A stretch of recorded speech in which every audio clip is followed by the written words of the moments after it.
Hello, everyone. Here we are. Welcome. All right, there's two of us on. We'll leave a little couple of minutes here to let everyone join us. There's more coming. So I'll start off by saying a huge welcome to the Focus and Attention webinar. This is so exciting. If you have a minute, you can let me know where you're from, either in the chat, and a little bit of technical, just letting you know how this works. This is full webinar style. Nobody is going to see you, so nobody is going to see me. But what there is there's this wonderful Q&A chat, or there is a hand raise. So as I move through the webinar, I'm going to kind of pour out a lot of information. I've made this webinar with two things in mind: simplicity and action. So for those of you who are here, this is all about things that you can understand and bring into your lives right away. So really powerful, powerful tools here. All right, so we're just going to wait a couple seconds. I know there was like quite a few people that were super interested in this. So sometimes there is a lot going on. We like to leave at least about 2 more minutes. And look at this cute little guy on the picture. Good, 7:03, lovely. All right, we have some people here. Great. All right. At the end of the webinar, this is where I'm going to take a couple minutes to address some questions. So in total, it's going to be about 35 to 40 minutes. This is not a lengthy webinar. These children's webinars are not meant to be super long. We have families, obviously, if you're here, we are talking about kids, and kids do take up our time. So I'm going to be very respectful of your time and make sure that you just get a lot of value in a short period of time. Okay, so we are going to dive right in. So a little bit about me. My name is Natalie Pelto, and I appreciate, again, your time with me. I have 20 years in diagnostic healthcare, and actually now currently I am full-time working in my nutrition practice, which I absolutely adore. I actually have just recently completed a certificate in lifestyle medicine from Weill Cornell. And most importantly, out of all of my specialties in nutrition, the one that most people care about is my, in this webinar specifically, is the child and brain development for nutrition. This was a very powerful course for me because it really just validated every single thing that I had learned through multiple years of combined research. So a little bit of background about my story is that my son in this picture, at around this age, which I love this picture because he was at least very engaged in this picture, was diagnosed with nonverbal autism. And at the time, it was quite devastating because the way that it was delivered to me from my pediatrician, and it felt like my world kind of crumbled. It was not something I was expecting. And so it propelled me into this kind of world of grasping at the darkness because there was just no information for me to find. And working in healthcare, I had a little bit of an up over many people who go through the whole assessment process. I understood, because of my 20, or at that time, about my 10-year background, there really wasn't a lot of information from pediatricians or physicians on how to not deal with autism, but how to support autistic children in a different way. I was basically told that my life would become appointment after appointment, therapy after therapy, and assessment after assessment, and more tears than I would like to share that I cried in school meetings throughout the process, until I discovered a completely new way of being. And I learned this is where my first touch in nutrition was. Otherwise, I was like many other people in my third generation of not knowing any better. I was very unhealthy. The body that delivered this beautiful child that I got was very toxic. And so I learned a lot in this short period of time about autism, the human body, toxicity, and nutritional deficiencies. Long story short, over the span of about 4 years, so wasn't that short of a story, we were able to have major gains and put our son's nonverbal autism into complete remission by the time he was between 7 and 8. And so I get a lot of questions about that, and a lot of questions about our journey. And so this is why I am very passionate about helping families, not just with autism or ADD and ADHD or ODD. I'm quite happy to help all families really improve their quality of life because it is so possible. So that's my story, a little bit about me. I'm going to dive into why we're here today and what we're going to cover. So today we're going to talk a little bit about why certain kids have a hard time focusing. The thing is when I was going through this process with my son and my daughter, she had her own, she was very different, very like night and day, very motivated, but also having a hard time sitting still in class. So I had two children on kind of like opposite ends of a spectrum. And so I had to learn a lot about this. And this was a really big eye opener when I did my nutrition for child brain development. We're going to talk a little bit about the impact of omega-3 fatty acids on learning and attention. Don't worry, I'm not going to make it boring, but you are going to leave this class and this webinar very, very knowledgeable in understanding some pretty key parts of the human brain. How hydration plays a role on a child's ability to maintain long periods of attention. Something we think a lot of the actions that I'm going to give you are things that are very easy to do, but also very easy not to do. And in our current pandemic are not happening because of whether it be mask wearing and just not having access to moving out of class as much. Hydration is a huge deal. So we're going to cover that. How insulin is needed for brain function and sugar imbalances to impact, a healthy use of insulin.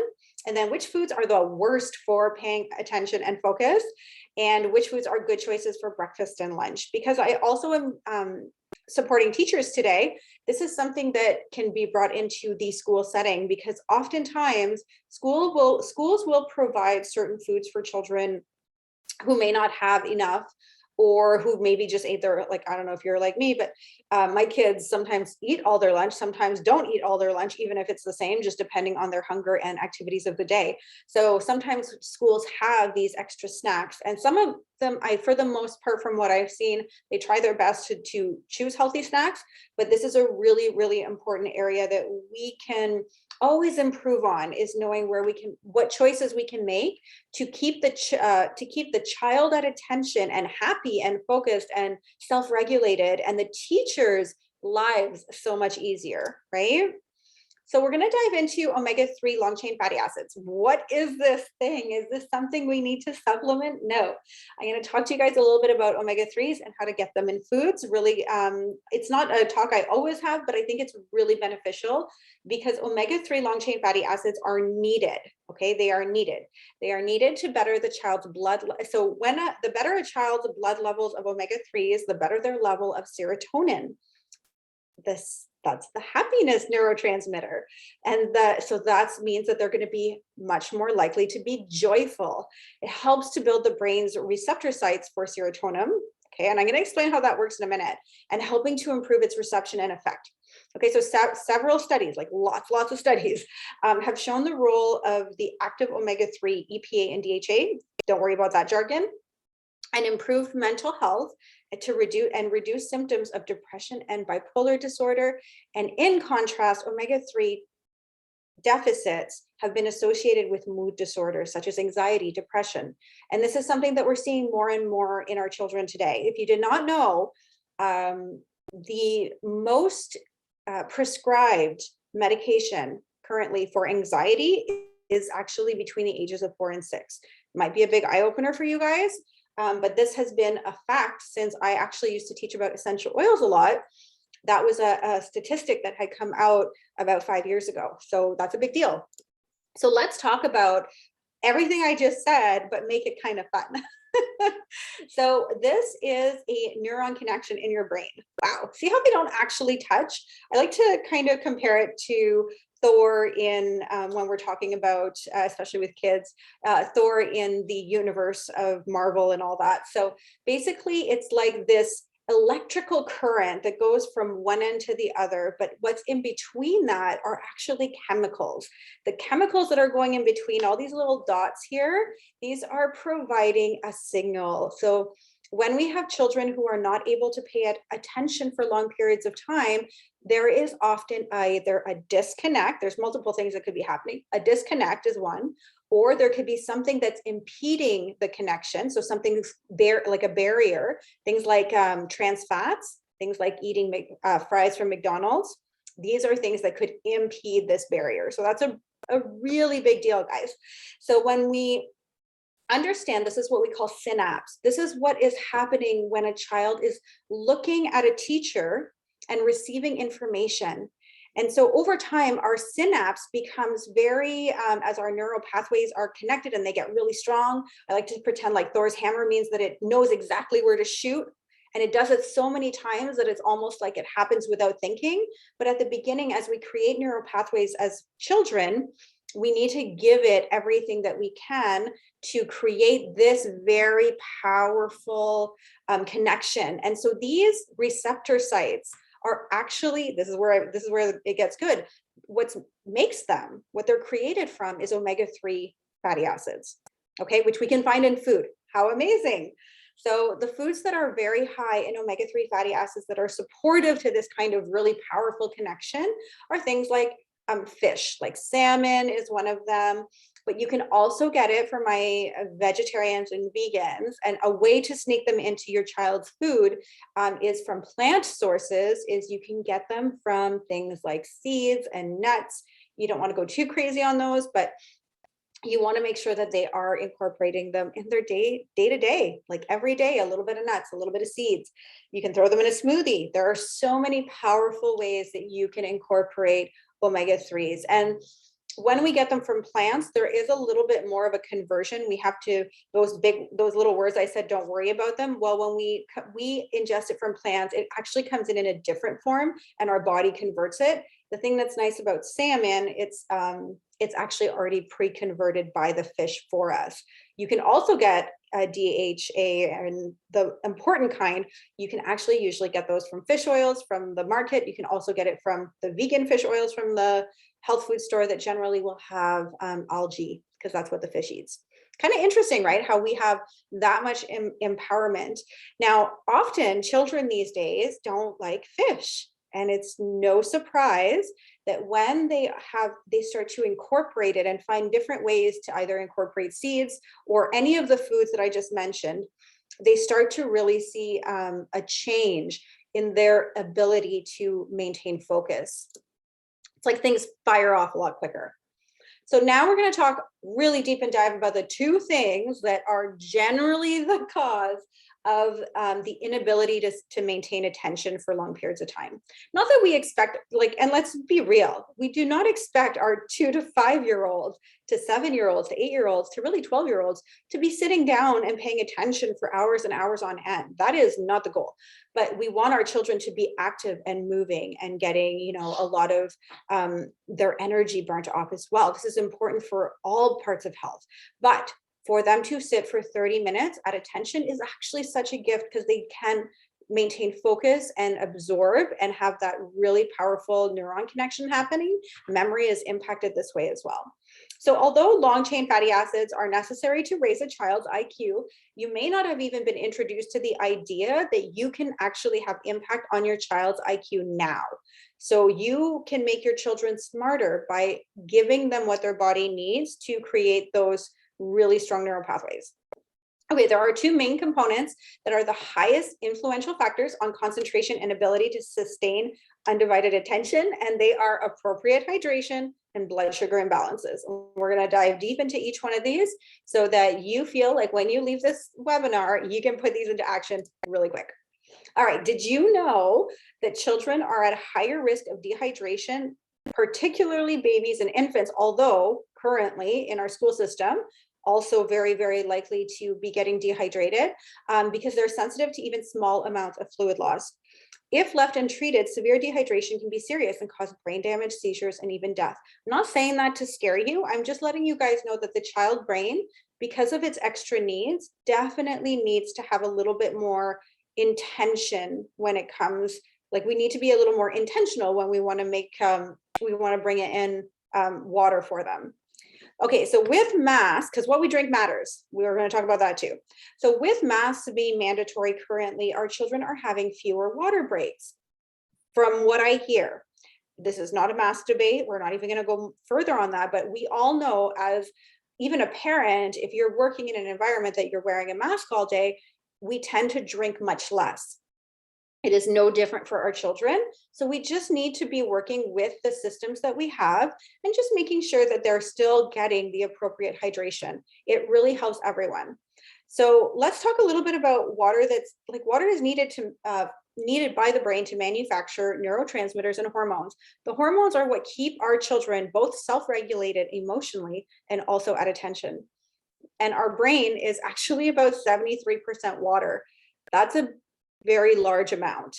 So even mild levels of dehydration can produce disruption in mood, memory, cognitive function, particularly in children. So I hope I drove that one in deep. This one doesn't need as much attention as the blood sugar imbalances. So we're going to talk just briefly about what this looks like for each child, like by age. So water for children from 1 to 2 years old should be actually drinking over a liter a day. Now, a lot of people do not realize that that's how much they need to be drinking, but it's not, but you have to think they're also often either drinking milk, drinking juice, drinking water, hopefully not too much juice, which we're going to talk about too, but drinking a lot of fluids. So now from 2 to 3 years old, we're upping it quite a bit too. Now, I want to just share, now for right now, what's the best thing for you guys to do is to look at this graph and take a note and put down exactly what your child should be drinking. So 3 to 6 years old. So most of you guys that are here are probably looking at 3 to 6 years old, 6 to 11 years old.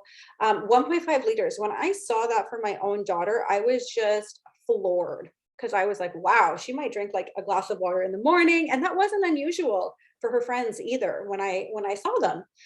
And my daughter is a child who has a very difficult time staying at attention. And how surprising it was to just increase water with a goal. I bought her a fancy bottle, could be simple. I bought her a fancy bottle that she could use that was just hers. It was purple and it had 1 liter in it, and she drank it. And within a week, the difference was so noticeable that her teachers mentioned it. So it's such a huge impact for something so small. So I'd like to work with schools to remind them, not just to remind them, but some schools, even in the UK, from what I see, don't even have water fountains available. I believe most schools now have some sort of either water fountain, but during COVID, they've blocked them off. So they've put in water stations, and depending on the school you have, it's always great as a parent to inquire about those things. I know often my husband might forget to put a water bottle in my child's school bag. And I know on those days, they're likely not getting very much water. So we're very intentional now and making sure that that's happening. It is a huge responsibility of both the parent and the teachers, because it has a big impact on their teaching as well. Okay, so let's dive. So that covers water. Water's a pretty simple one, but it's something that's so easy to do and yet so easy not to do. Something that, we just always tend to forget. Sugar imbalances. This is a big one. Okay, so I have a pretty cookie here, but we're going to dive deep into what this looks like. It's not just about feeding sugar. I'm going to explain to you why it's so important for the brain that actually does use does use insulin and is made mostly of glucose, or it uses glucose as its primary fuel, why we need to still be intentional about what we're giving them to eat. All right, so keeping up an even blood sugar level is critical to intelligence, okay? Because it affects a child's ability to concentrate for longer periods of time. This is because the brain's primary fuel is glucose, and glucose is derived from the carbohydrates we eat. So maybe not popular opinion, but keto, that really doesn't promote high carb or any carb, is also not meant to be used for longevity and for concentration. Carbohydrates are a macro or a micronutrient, and they are absolutely necessary for the body to run. And they are just really, really important. So not to poo-poo on anybody's like keto plans, But this is just more studies have come out, and that it's really important to make sure we have healthy carbs in our diet, because the body needs it, especially for children. Especially for children. Okay, so if children over time eat the wrong kind of carbohydrates, this looks like sweets, cakes, refined starchy foods, their blood sugar and sugar levels will start fluctuating. I will show you what that looks like in a second. After a sugar high, there is always a sugar low. Now, I'm sure you've experienced this going to a birthday party with your kids, where everybody eats sugar and then all of a sudden it's like literally a disaster.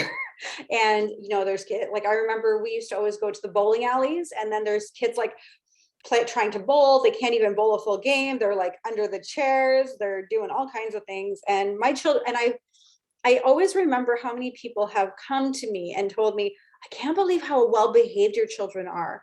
And I said, it's because they don't eat cake or gluten and a few other things. But anyway, so yeah, just to show, from as soon as you start to implement some of the things I'm about to tell you, you may notice a huge change in for the better in your child's ability to self-regulate their emotions.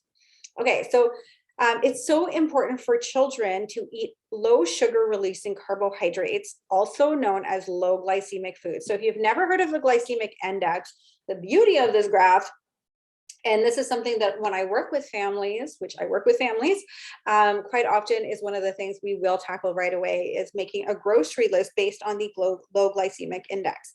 Now, you can easily go to Google and Google low glycemic index and find a grocery list, or a list of both high and low glycemic foods.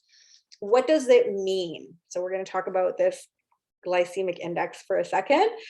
It's the quality of the carbs consumed influence intellectual performance, but how they assess it is how the quality and the rate of absorption. Okay, so the absorption of the sugar. So a high glycemic meal, so just say, for example, your child ate a cookie, it would raise your blood sugar to control it would send out insulin in your body. So it's just a hormone to regulate the blood sugar that naturally will spike. Okay, so when you have a high glycemic meal, raises blood sugar really high, hyperactivity starts, and then what happens after that is there is always a crash. Low glycemic meals, where the carbohydrates absorbed is slower. So that means things like if you were to have, what's a good one? Berries. Like if they were to have a berry as a snack versus, let's just say, a chocolate bar or a cookie, the way that the fiber and the composition of the food, because it's a combination both of water, fiber, and sugar, but the sugar is absorbed at a much slower rate. And that gives us evened out energy. And these here are some of the foods that are low glycemic. So, and it's vegetables. Now, I'm going to just share something. I know that some of you guys are probably looking at some of these foods and you're like, my God, my child would never eat that.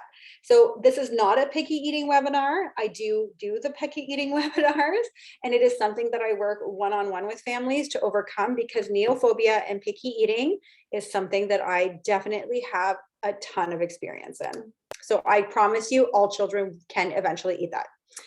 And let's talk a little bit about sugar imbalances. Okay, now diving into this. Okay, do you see this picture? It's interesting. When I was actually making the slide presentation, this is how much influence companies have in removing their brands from being at fault. So when I searched up a juice box, I could at no point find an image of a juice box brand. Everything was hidden. And so it was quite interesting, because I pay for a professional program for this. So there's a lot that we do not know about our children, that we do not know, and that we are marketed to incorrectly about what our children are ingesting. So the worst high glycemic foods for children are sugary drinks and candy. Obviously, those are like no-brainers. But this includes juice boxes and pops. And I don't know how many children that I see at my child's school, and this is not to blame a parent. Again, you could be in your third generation of not knowing any better. So it includes, so they will often open their lunch boxes and they have like 2 juice boxes in there. So I'll tell you guys that one juice box, a child's daily intake of sugar should be 21 to 25 grams, depending on their size. One juice box alone equals to 21 grams of sugar. That means that they have, in one sitting, in one big dose, have had the entire daily intake, maximum daily intake of sugar that they should have, which means that we know for sure they're having some sort of insulin disruption. Now, includes many cereals, many cereal bars often provided for children to eat at school. Now, lunches, we are in an age of simplicity, which I get. Like, everything we do is made to rush and so that we can get on to the next task. We do need to take the time to slow down a little bit, because often we buy packaged foods for our children, not always, but it's just simpler, and we're promoted to them that they are good for us. So for example, I don't know how many of you guys know about certain bars. I won't say any company names, but they have paws on them, and they'll market to you because they say there's vegetables in them, but the sugar content is still just as high as the original one. So you're still looking at an entire dose of, of the daily intake of what your children should be getting. So this is both sides, from parents and school teachers. Like, this is often something that I have noticed. Granola bars are kept, or and like different kinds, right? Like, I'm not judging. There's just all Nutri bars. There's all kinds of different brands now. But just be aware that this is often thought as a healthy alternative or a healthy snack, when in reality, it is just as powerful in the sugar department as a juice. So I'm going to give you guys some tips on food. First, I wanted to give you guys a nice visual of what that looks like for high versus low GI foods, because this is what's happening to your children while they eat lunch. So actually, breakfast and lunch. So when you're setting your child up for the day, and the first thing, we're going to talk about cereal in a second too, but the first thing they eat is very, very high in sugar. So examples of that would be like Pop-Tarts or Corn Pops or sweet cereals. And you're seeing this, like, you might not see it until they get dropped off at school, but within an hour, they're hitting high, and then they're getting their right after that hour, for most part, depending on how your schooling works. But the schools will either have 2 nutrition breaks, or they will follow a recess break. Either way, though, they hit a spike while they're in class attempting to learn, and then they dive deep down around this area right before their lunch period. And then they get a lunch period and it spikes right back up again, for the most part, from what I've seen parents pack lunches, because we are taught that having things packaged is easier than making them, and they can't heat things up at school. So it's kind of like this trifecta of, not being able to be prepared enough for healthy foods there. So I get it. So I'm going to give you guys some tips on how to navigate that. So the first thing I want to share on this slide, though, is you can see the spike. You can see what a low glycemic food will look like. So it still gives you a bit of energy, but it's so much more controllable. And notice how even bananas and apples, which you would think would be higher on the glycemic index because of the sugar content, they're considered moderate and low. The reason is that what's inside of these fruits is actually able, specifically the fibrous content, makes it absorb slower. So it's not a huge release right away. Whereas a watermelon, based mostly in water and not a lot of fiber, it's like a super sugar spike. A lot of people don't realize that eating white rice, so sushi, can spike your insulin just as high as well. So there's many foods that people do not know with our children that will turn into sugar in the body very quickly. French fries, chips, right? Things that you think are actually savory. These things are really, really, really not great for the glycemic, or for the sugar spikes. So I hope that's a little bit of aha. We're diving in deep here on a couple different things. So let's talk about insulin in the brain. We're almost done. You guys did great. Everybody lasted. There's no questions yet. If there are questions, make sure to put them in the Q&A. So sugar imbalances, insulin in the brain. So a hormone that might affect concentration and cognitive performance. So performance in absorbing information and also sharing. So expressive, that could be looked at as expressive language, or even just like understanding simple instructions through can use through short, but also longer term mechanisms is insulin. So even though we think insulin, it's a hormone that we produce in our pancreas, which is literally in the middle of our body, we have our endocrine system, which is our system, our hormone system is throughout the entire body. We have parts of them. We have hormone production in our brain, in our throat, on our adrenal gland, or our adrenal glands on top of our kidneys. We have them where our pancreas is in the center of our body, and then of course our reproductive organs. So it's a traveling system. So we have these things all throughout the body. Now the brain contains insulin receptors. So remember that those kind of two connecting pieces that I was showing you in a slide prior, these receptors, so on those receptors, there's like little, kind of like little cups that will accept, it's like it accepts the hormone, or it accepts, it's like a little cup that cups this information that's liquid. Okay, so it's the best way I can describe it. Have important roles in cognition that are affected by insulin resistance. Now, people who are diabetic, and we have to address that really quickly, that we are in an epidemic of diabetes. Like, we have children diabetes on the rise, but we also have a lot of older people with diabetes. Now, why does this matter in this talk? People with diabetes understand and are taught, right? They are taught which foods on the high glycemic index are impacting them that maybe aren't like sweets and cakes, such as certain pastas and white rice. Mothers and parents are not taught this with their children, and this is one of the reasons that these things are happening in our world and rises, because our children are brought up in an environment where we habitually think that some of these foods are fine and okay, just from not knowing any better. And so they continue to eat those. And as they get older, the insulin resistance, which means that there's no longer the ability to, that pancreas that's helping control all that blood sugar, becomes less and less capable of doing so. And insulin resistance is the beginning stages of diabetes. And that is why we're seeing it so much more in our children. Now, children who have a lot of learning disabilities, who have autism, often have this beginning stages of not insulin resistance, but the habitual beginning stages of that habit. So they're beginning to be in that environment. They're also much more prone to chronic illnesses among as compared to other children later on in life. So cereal is one of the worst breakfast choices. And I'm not talking about all cereals. We're going to dive into, because oatmeals and certain and other ones are different, that can create havoc first thing in the morning. So leaving the entire day starting on highs and lows. If you notice that your child is not only not able to hold attention, but has mood and aggression and behavior issues, this is often one of the 5 things I teach families when I work with them that impact aggression and dysregulation of emotions.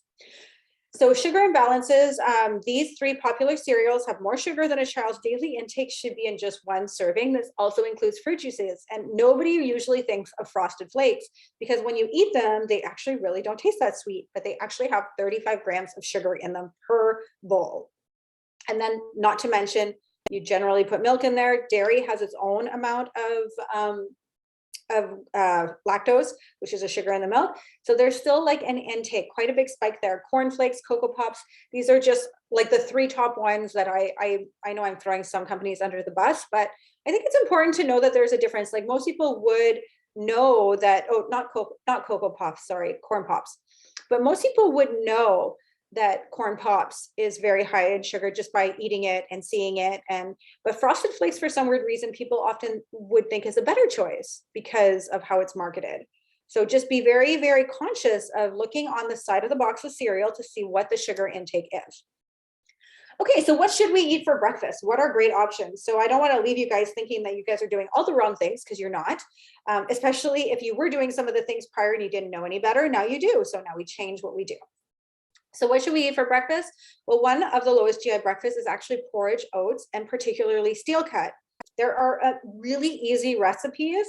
And should you guys have interest in that, you guys can let me know, and I can maybe send out an email with them. But overnight oats are extremely easy to make. Now, if your child has a problem with textures, then we can always make our own homemade granola mixes. These are simple to make and do not have like even usually a quarter of the sugar that is in the regular dosage. So having a cereal, for example, that has 6 to 9 grams is pretty okay. It's not perfect, but it's okay. And then looking at fruits that tend to be on the lower GI spectrum as well. So I didn't print up a list of the GI because I mean, it just gets overwhelming when you actually look at it on a screen like this. So what I highly recommend is just really Googling that and looking at lower GI foods and picking the ones that are your child's favorites already, because it's not going to be there. You're not going to look at it and be like, oh, my child won't eat any of this. No, there are many low GI foods that children do already eat: strawberries, blueberries, apples, bananas. Those are all very sweet, but still on the lower spectrum. So just pick your favorites and start from there. Another great option are eggs. Now, with eggs, there's a lot of controversy because of our current day and age and being plant-based, and it is really important to be predominantly plant-based. Food, plants are what create the proper gut microbiome. So noting that, but still having a poached egg here and there, it's also very detoxifying. So I did put it on the list with whole grain toast, specifically those on the lower GI spectrum. Not all bread is bad. White bread is bad, but not all bread is bad.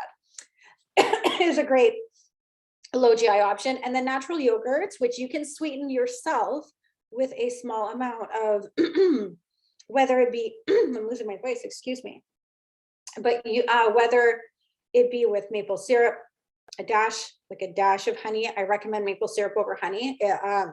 Honey is pure fructose, and so is also a high protein and low GI breakfast. So for autism, if you are dairy free, which I highly recommend, or you would use things like coconut or oat milk yogurt. And fresh fruits are also low GI. So we just sometimes need to reconfigure what it looks like. So what's a fun lunch? To give you guys visuals, how simple it can be.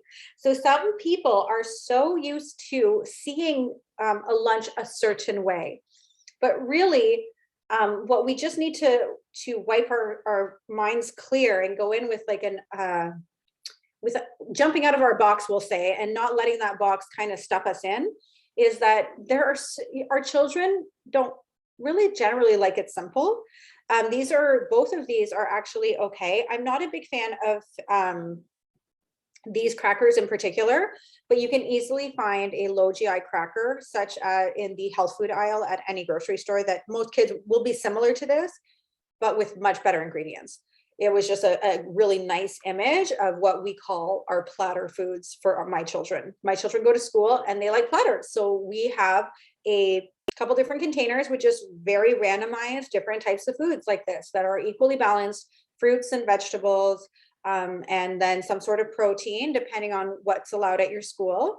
And you can just always do it, again, old school, just making sure that there is still a lot of fruits and vegetables.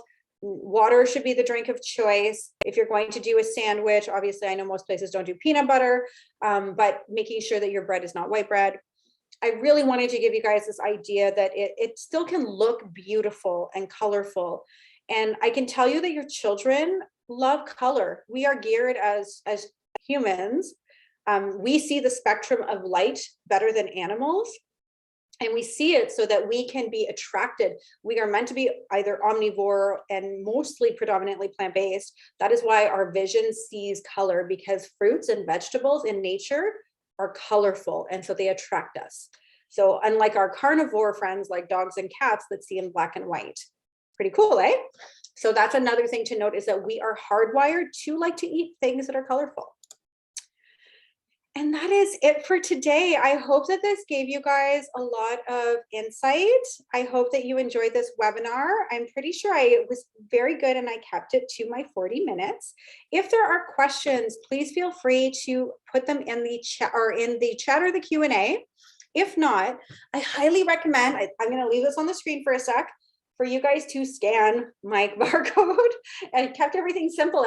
People don't like to write all these things down. So if you actually take your phone and put it on the just the camera setting, it should actually capture that, and that has all of my contact information in it, including my website, my contacts for all of my social media.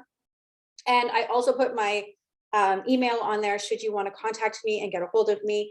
I am seeing clients currently, so I appreciate you guys all joining me. I hope that you really, really grabbed some good key nuggets from this. Specifically recapping that you have something actionable that you can do, which is make sure that your children are nice and hydrated. Let your teachers know. ask them how, like, it's really great when you can go and have a relationship with a school and ask them, what is your drinking situation for our children? Have you blocked off the fountains? Have you done these things? What can we do to make this better for you guys? Teachers and students and parents benefit from this. Everyone does. Everyone wins. And then that second one, just really getting geared and understanding really that food matters for your child's intellect, IQ, concentration, memory. It is so important. So if you have questions about any of that and you would like to chat more, please, please, please get a hold of me. I could talk about these things all day. I'm sure you can tell. And this has been recorded. I will be sending out emails. And should you have any more questions, like I said, please reach out. And I don't see too many questions, so that's great. And I will talk to you guys later. Thank you. Thank you so much for joining me. Oh, and all the people who registered will be getting a free focus checklist to their email. I will be sending that out within the next 24 hours, which is this, oh, I've got a question, which is this really great actionable checklist where you guys can start to just go through these things and see if you're doing them daily. Lunch is the best is in fact our traditional. Oh, I love that. That's amazing. So a Syrian Lebanese breakfast is actually one of the best ones. So that's really great to know. I love hearing that. You know, some cultures are really, really powerfully, they really do have this, I don't want to call it the old way of eating, because that's just wrong. But it's really this interesting, when you go back to the roots of so many cultures, it's really just the SAD American diet. So if you want to know SAD, it stands for Standard American Diet. How sad is that? Yeah, that was a pun. But yeah, so the Standard American Diet is what was introduced that has literally created havoc in our lives. In all cultures that they've done massive research in, if they were not in the Standard American Diet yet, whether they were eating, completely different from the others, so long as they didn't have all of these extra high glycemic foods, everything went really well. Like the children were actually not having all of these issues. Chronic illnesses were much lower. So that's so amazing. I'm glad you like the information. I love the feedback. Thank you so much. Eggs, yogurt, cheese. Wow, that's an amazing breakfast. Eggs, yogurt, cheese, olives, spice mix. Yeah, so amazing. Almost like a Mediterranean, diet. And spices are so supportive. So good. Yes, the Mediterranean diet is one of the really great lifestyle diets that if you were brought up through that, you will actually have so much empowered and smart brains, smart kids. All right, you guys have a lovely day. And I hope to chat with you guys soon. Bye now.